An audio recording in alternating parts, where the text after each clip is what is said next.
Hi, everybody. Oh, I don't need this. I forgot. So, first of all, I just want to say how grateful I am to be able to give you the message today. It's been a while, so if it sounds like I'm nervous, it's not really that. It's that I'm so excited. And also, last Thursday, if you were here on Thursday for the variety show, you know that now I am ultra spiritual. So, of course, I have many things to say.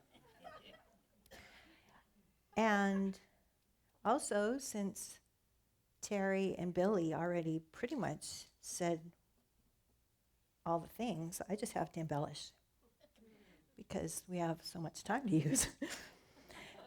So, there's the theme. The theme of the month is the golden thread of truth. And the part I wanted to talk about for this week is that you are enough. So, there you are. It's the whole thing. You are enough just as you are, just by virtue of the fact that you are on planet Earth. You're alive, and that makes you enough. The life force, which is God, created you out of itself. It lives in you, and you in it. Now think about that. It lives in you, and you live in it. So therefore, right from the beginning, right from the get-go, you are enough. How could you be otherwise? So whether you're sitting in church or sitting at home on the couch going flick, flick, flick, or if you're sitting on the curb, you're still enough. We often feel that we have to accomplish something, either to prove that we are enough or to become enough. We buy things we don't need, we say things we don't mean, and we do things we don't really want to do, all for the purpose of feeling like we are enough. What we have to get into our heads is that we are enough before we ever do anything. Is that logical? Say yes. Thank you. Okay, so there are no requirements to do anything to become more enough than you are. All that good enough, old enough, young enough, smart enough, all that stuff, that's old news. So put it out with the trash. Now, sometimes I hear people say, I want to be more spiritual. You already are as spiritual as you will ever be. You always have been, always will be. Dr. Holmes has a way of explaining it. He's our founder. And from his book, This Thing Called Life, Exhibit A, he says it in this way. Let us start with the simple proposition that life, which is spirit or intelligence, is the sole and only creative agency in the universe. This life principle always existed and will always continue to exist. You are part of its self-expression. Therefore, the whole desire of life is to give you more life. And since it is all life, it has all life to give you. It loves you because in creating you, it has given some part of itself to you. You are dear to life, beloved by it. In creating you, it has poured itself into you. You could not ask for greater love than this, and more love could not be given. Now, a former colleague actually, Dr. David Walker, he wrote a book, You Are Enough. And in his book, he said, it may disappoint some people to say it, but the truth is that ordinary human beings, regardless of religious affiliation, or even if they have no religious affiliation at all, regardless of what is believed or not believed, everyone is as spiritual as is possible to be, because spirituality is not conditional. It comes with the territory of living. To be spiritual is to be alive, to simply exist. To be spiritual is not predicated on good works or staying within the prescribed parameters set by anyone. Again, he says, to be spiritual is to be alive. So, you are right now as spiritual as anyone else. Look around the room, you're as spiritual as everyone else. You are as spiritual as any of the great masters. The difference is awareness. Being tuned into your spiritualness or your divineness or your unity with all life. Now, Dr. Walker explains that we often try to accomplish something in order to prove that we are enough or to become enough. It is great to accomplish things, and it is a way that we can express the creativity of the life force that lives within us. And the best way to begin is from the awareness that you already are enough. He continues by saying, if we don't make what we are more important than what we do, we will live a lifetime of self-inflicted pressure to perform. The result of this way of living means that we not only feel good about ourselves when we're accomplishing something, but we also feel bad about ourselves when we aren't. Not a good way to go through life. Amen. Thank you for that. You may be thinking to yourself, how did I get this tangled up? If I am God expressing, and I am always enough no matter what, and Spirit lives in me and I in Spirit, how did I get so confused? And how did I forget all this? And that is a great question. Dr. Holmes explains it this way. The spiritual gifts which people have so earnestly sought after, out of the anguish of their incompleteness, are not something a reluctant deity has withheld from man, quite the reverse. They are something which man, or woman, in their ignorance has withheld from himself. Life is not vindictive. It is not withholding anything from you. It is not even waiting until you're good enough to receive. Life is love and beauty and wisdom, as well as energy and imagination.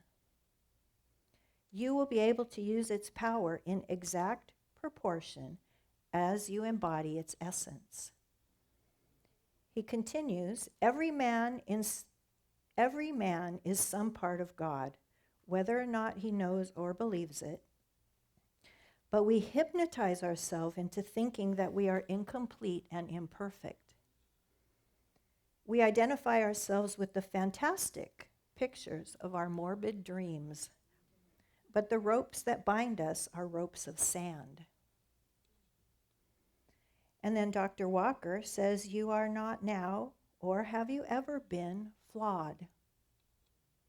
The only thing that might be flawed is your perception of yourself, or your perception of what it means to be sacred, spiritual, or even human. Now, because this is a practical spirituality, I want to offer you some tools to help you remember that you are enough. We will talk about 3 things. The first one is embodying. The second one is self-talk. And the third one will be spiritual food. Okay, so first of all, we talk often about embodying a principle or embodying a quality of God. Dr. Holmes uses that word often. Honestly, I haven't always known what that word meant or how to do it. Maybe you're like me. Yesterday, I read that the original meaning of embody was to give a body to. So let's say you're working with the concept of harmony, just for an example. Are you giving a body to harmony? Or is your body home to something else that's very unlike harmony? You could ask the same question of prosperity. Are you giving a home or giving a body to prosperity? or to success, failure, disappointment. Another way to say it is that it is our image of ourself. Now, have you ever known someone who embodied a quality that so much that you describe them in this way? You would say, if you look up kind in the dictionary, you'll see this person's picture. I remember some time back, I used to go listen to this particular jazz band, and the piano guy was so cool that we would always say, if you looked up cool in the dictionary, you'd see Anthony's picture there. So that's how you know if you're embodying a particular quality. Because if you look it up in the dictionary in your head, is your picture beside that word or that quality. In Spirit's dictionary, every life-affirming quality has each one of us picture beside it. But our own dictionary tells a different story. If your image of yourself is that you are not enough, you will not be enough or have enough. It will show up for you in not enough love. It will be not enough money, not enough friends, no accomplishments. And you will do crazy stuff to feel better. You'll spend too much, eat too much, say yes when you don't mean it, and all of that will ultimately make us feel worse in the long run. One of the ways to learn to embody something, which is another way of saying grow your consciousness, is to practice positive self-talk. You're talking in your head all the time. It is constant, chatter, chatter, chatter. But what are you saying in there? Right, that's what I thought. I can't speak for anyone else, but I know what goes on in my head, and often it's not the best stuff. It's judging, and it's a lot of comparison. I'm going to yell at you. Stop comparing. Comparing is only good to either temporarily make yourself feel better, temporarily, or to reinforce or confirm the low image you have of yourself already. When you really know or embody that you are enough, always have been, always will be, you won't need to do comparing anymore. You won't need that rabbit hole. You do still have to be diligent about the thoughts that want to creep in, because just from habit, they will try to slip in on you. I'm going to give you an example. It's mine, darn it. Thursday night, we had our variety show. Before the variety show, I heard somebody talking about someone who had written poetry and how good it was. And so automatically I thought, I shouldn't read mine. And then, stop it, Diane, yours is different. It's completely different, and you have something to say. But there was that creeping thought. So you have to be careful. And I hadn't even heard the other one yet, and I was comparing it. It's brilliant, really. Now think about this. You can ask yourself this question, but you do not have to answer it out loud. Is the quality of your self-talk at least as kind as what you would say to a friend? Oh. Yeah. If your friend said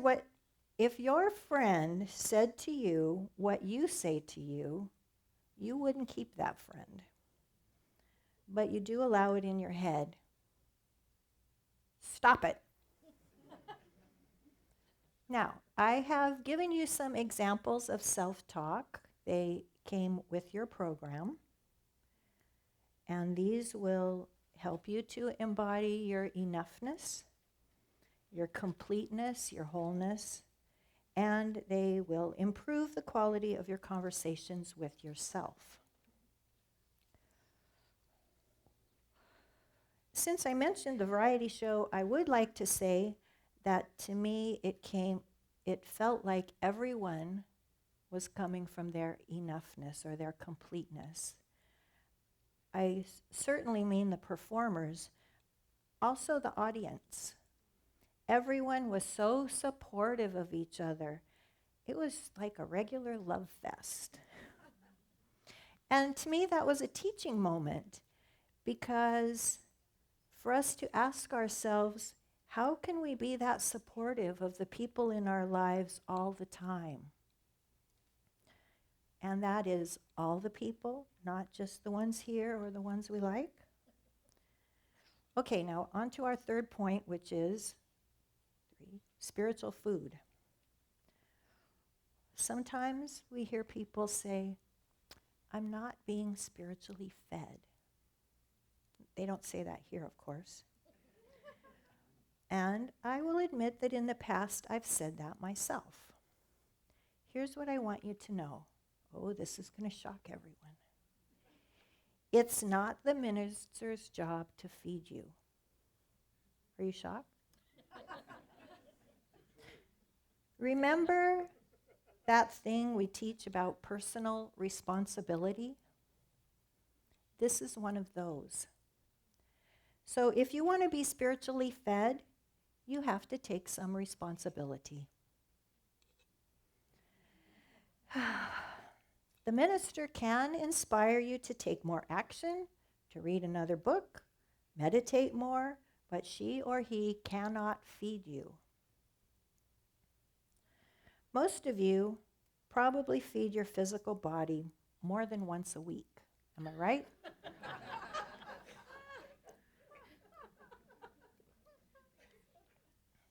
I think average is about 3 meals a day for your physical body.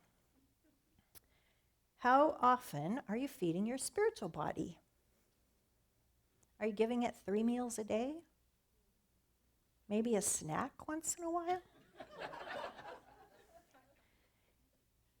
That could be why you aren't feeling spiritually fed. You're spiritually starving to death. Now, feeding yourself spiritually does not mean going to vision once a week. That is included. And it means prayer, meditation, reading, taking classes, journaling with the intention of discovery. It could be audiobooks. And, of course, the things that Reverend Patty says, like walking in nature, Sufi dancing, meditation, oh, that meditation again, affirmations. And yes, we are repeating each other because it's that important. I'm going to read you a little tidbit from Emmett Fox, The Mental Equivalent, just because I like it. Okay, if you pray and meditate from the outside, just because you think it is a duty, or because you will feel guilty if you do not, your prayers will be dead. You will get no demonstration and make no spiritual progress, and you will get no joy. But if you feel that when you are praying and meditating, you are visiting with God, and that these moments are the happiest in the 24 hours, then you are working from within outward. Your spiritual growth will be fruitful, and you will grow very rapidly in spiritual understanding. When you pray in this way, there is no strain, and your soul is filled with peace. Take that under advisement. So my point is that once a week is not enough to make life changes. And when you are feeding yourself more often, spiritually, not physically, it is much easier to remember that you are enough. There's a correlation there. Which brings us back to the beginning. Just by being alive, you are enough and you are complete. From this place of knowing you have everything you need to complete a task, you can go about accomplishing it. Accomplishing to prove your worth is completely different than accomplishing from your worth. So that is important enough for me to say it a second time. Accomplishing to prove your worth is completely different than accomplishing from your worth. I hope that makes sense. When you're accomplishing from your worth, your enoughness, your completeness, you already know that you have what it takes, and you create from there. You express the God quality of creativity from your completeness, your wholeness, and your enoughness. Now, I'm just going to throw in this little side story here, because it's about being more connected, which I sometimes hear people talk about too. And you are already as connected as you can be. If Spirit lives in you and you in it, how can you be disconnected? Imagine this. Imagine you have a hose and you're watering the lawn before there was a drought. And you could still do that. Okay, you're watering the lawn, the hose gets a kink in it, and it appears that the flow has stopped. However, it is still flowing at the source. Imagine that the hose is filled with all good, watering your life with it. Friends, joy, abundance, creativity, everything good, everything life-affirming. If it seems to stop flowing or dry up, you've got a kink in your hose, which is a blockage. It's still flowing at the source. So you need to find a way to unkink or remove the blockage. Practitioners can help with this. The difference between the hose analogy and Spirit, you can't turn God off. You can block it, but you can't turn it off. Many years ago, I was given a little card that said, "Your God self gives you that which you believe you are worth and nothing more." It's another way of saying, "It is done unto you as you believe," but it had more meaning for me. The part about what I believe I am worth said it in such a clear way. If you are not getting the results you want or expect, look at what you believe about yourself, especially about your value or your worth. The answers are there. I made those little cards for you also, and I believe they're going to come to you around the time of the offering. So I hope they'll be helpful to you, because in the end, what you believe is the most important thing. Say with me, "I am enough." I am enough. And remember that you are the light, and that your light makes a difference to me and to each other and to the world. Thank you.